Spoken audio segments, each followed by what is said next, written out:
You may disagree that we ripped out the steel chassis from the Lamborghini Murciélago, but in this video I'm going to show you two news that might still turn you around to love our project.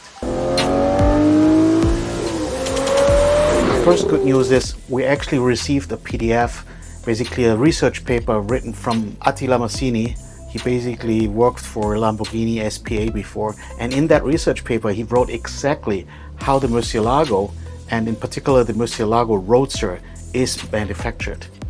So that's amazing. So you won't get any more hands down than this. So this is really helpful for our project. He's talking about that normally roadsters have less rigidity and how Lamborghini used the center tunnel to make the car more stiff.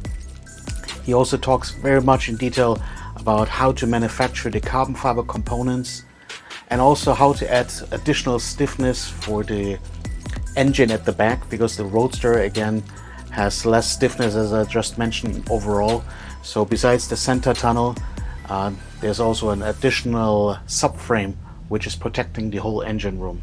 It's really exciting, and I think for us this is really helpful, because when we're building the Schöner, this carbon fiber monocoque for a brand new Murciélago in 2026, this is helpful because I think the first version that we're going to attempt to build is going to be a Roadster. But let me know in the comments down below if we should go for a coupe first, or what you think about this. By the way, this is probably also a very good point to address some of your comments under the previous videos. Who's going to modify his Murciélago these days? The cars are going towards $1 million, right? So yeah, that's a very valid, good point. But actually, what we're doing is not a resto mod. The aim, why we're eventually doing this, is to build a brand new Murciélago for 2026-27. Let's see how our timeline goes along, right? So yes, we're going to use original components like the engine and the gearbox, etc. But this is supposed to be a brand new car. This is not supposed to be for someone that says, okay, I have a beautiful Murciélago which all works fine, and I'm going to take it out. You could do that. Right? But our main aim why we're working this is because we love the Murciélago, and we just want to build a brand new one, improved towards when compared with what Lamborghini did before, end of 1990s, early 2000s, right? I mean, yes, Audi came in and improved a lot of things. We talked about before how the Murciélago chassis is based on Diablo, being reinforced with carbon fiber. That's also something that's being discussed in this research paper, but it's still very much a Lamborghini, pure Lamborghini, the last pure Lamborghini, if you want to say so. And as such, it's very beautiful from a design, but it has a lot of technical flaws. Like it's too heavy, it's not really very stiff. Like, why is the battery beside the side skirt? You know, that's probably a whole other video worth to talk about. But yes. And now we come to the second point of the video. I got a new friend called Dipo from Indonesia. You might know him already. I found that he's actually very popular in the Murciélago world as well. And before I talk about him and what we're doing, let me give you a very quick excursus of how I got to know him. You know how often I have searched for information on the internet about the Murciélago, and 3D files available, 3D scans available. You see, we cannot just use those game models. We need to have authentic 3D files. So always hoping for that someone did a 3D scan of something already, but it was not available. That's why we did our own chassis scan, right? But it's amazing that you're doing the same Google search all over and over again, and every time it seems like you're gonna find a little bit more that you might have overseen previously. So this time I was looking for 3D scan Murciélago again, and I stumbled upon a TikTok video from Indonesia actually. So in this TikTok video, that was Dipo's car, and he did a 3D scan of his car, and not the full car, but pretty interestingly enough, because he had some elements that I was actually looking for. In particular, I was looking maybe somebody has the front lights, because I think to re-engineer those front lights might be very nice. Maybe even to do a pop-up for the Murciélago or something like the Diablo SVR had.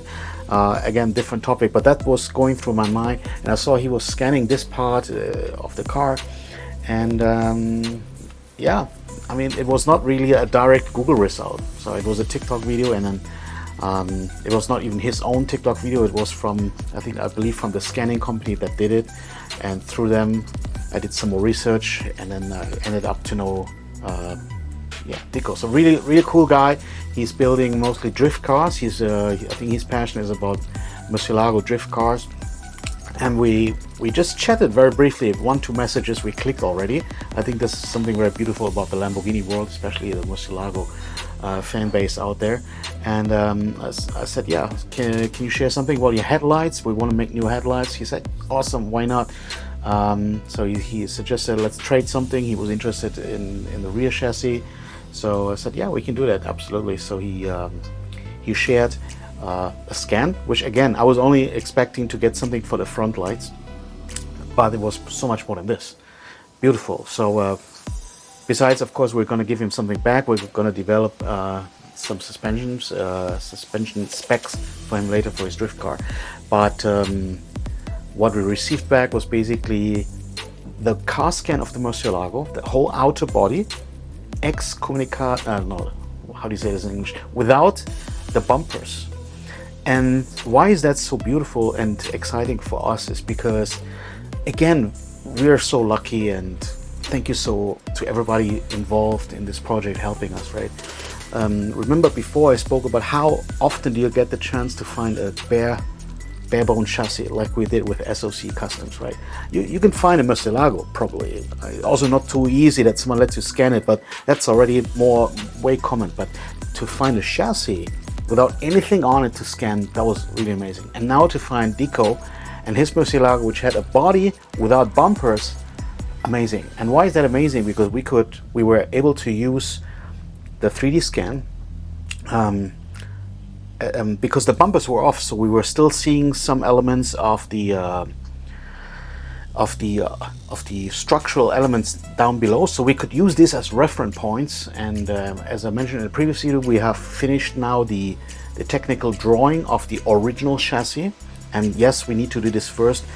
Scan is one thing. After the scan, we have to redraw all the elements of the scan. So now we have a technical drawing of the original Murciélago chassis, which then as a next step will become a monocoque. But first of all, it would be lovely to see, did we do everything correct? Or, I mean, no offense, SOS Customs, awesome guys, but that car was an accident car, right? So because of the accident, the whole structure might have been bent. So this scan now from Dipo in Indonesia gave us the chance to align the drawings that we had, and we overlaid it with our work. And guess what? It aligned beautifully. I'm going to show you some photos here, I'm sure, so you can see the whole Murciélago outer body, and then you can see a little bit of the structure elements, the front bar, rear strut bar, so which overlaid with us. All the elements fit perfectly. So the whole thing reminded me a little bit of a marriage. Recently, I was following the videos from there's a guy called Mark in the UK, how he was talking about his Bugatti and the marriage. Normally in the car world, when we talk about the marriage, we mean the bonding from when the engine goes into the car, right? But he was always talking about how Vey and Ron finally got together. And for me, it felt a bit like, oh, this is really that Vey-Ron moment for us, when we were able to not only confirm that our technical drawing is authentic and correct with OEM specs now, but also that we merged the outer body 3D scan with the technical drawing that we had. So so much for today. I guess we're gonna have a brand new video when news come in. These 2 points really exciting, as I said, really helpful for the continued development. And I really hope that very soon in one of the 1, 2, 3 next videos, we're going to be able to show you the first steps of the monocoque itself. And to be honest, it might seem a bit slow, but to develop such a product is not very easy. You know, it takes time. But I'm pretty sure once we're now at the stage that we have a working, confirmed structural technical drawing in the computer, it will be much easier.